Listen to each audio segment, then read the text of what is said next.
मेरे प्रियजनों, मेरे पागलों, हम सब हनुमान जी के भगत हैं। हमारा काम हनुमान जी के चरणों में गिरना है और हनुमान जी का काम उठाना है। शिवम, तुमने पूछा प्रणाम क्यों करना चाहिए?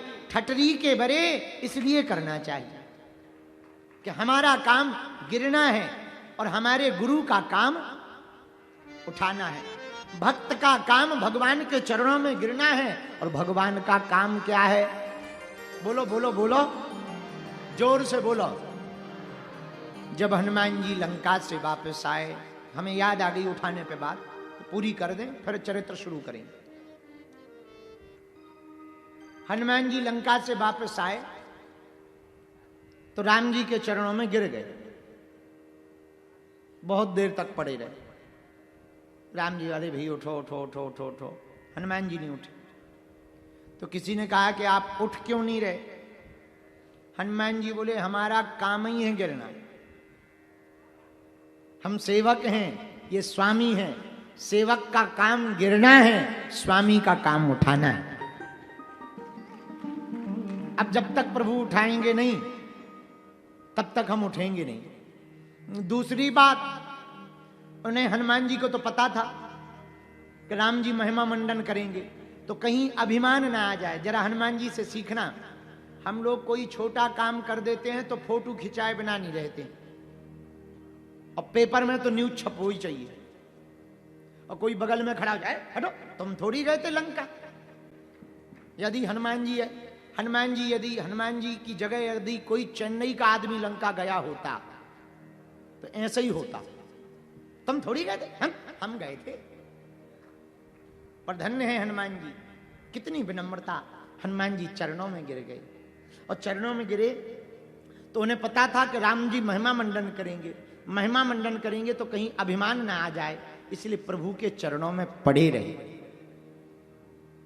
और तब तक पड़े रहे जब तक राम जी ने उठाया नहीं। तो किसी ने हनुमान जी से कहा इतनी देर तक क्यों लेटे हो? हनुमान जी बोले चरणों में तो जयंत भी आया था राम जी के, लेकिन बाद में उसे तीनों लोकों में जगह नहीं मिली। क्यों? क्योंकि वो प्रभु का प्रभाव देखने आया था, हम तो प्रभु का स्वभाव देखने आए हैं, इसलिए गिर हम पड़े हैं, अब उठाना प्रभु का काम। बोलो सीताराम, जोर से बोलो, और जोर से बोलो।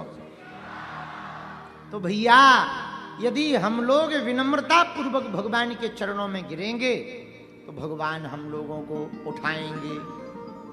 और बुरा ना मानना, साधु के चरणों में गिरोगे तो वो उठाएंगे, असाधु के चरण में गिरोगे तो वो बिल्कुल ही उठवा देंगे। हाँ, ये भी गड़बड़ी है, इसलिए सावधान रहना किसके चरणों में गिरना चाहिए किसके नहीं।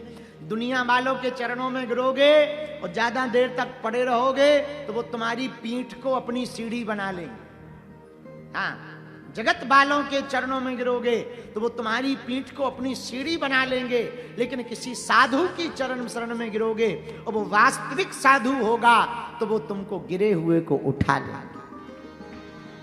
अच्छा, गिरे हुए का मतलब ये नहीं है, आजकल तो प्रणाम का तरीका ही बदल गया। पहले लोग प्रणाम करते थे तो पूरा लेट जाते, उसको कहते हैं दंडवत। क्या कहते हैं? दंडवत, डंडा की तरह गिर पड़े। फिर समय बदला तो दंडवत तो विराम हो गया, फिर लोग केवल सिर रखने लगे। ये भी ठीक है, लेकिन अब आजकल प्रणाम का तरीका ही बदल गया। मरो, हाँ, आजकल कहीं गली चलते, अब हम तो गांव के आदमी हैं तो हमें मिल जाए, मरो,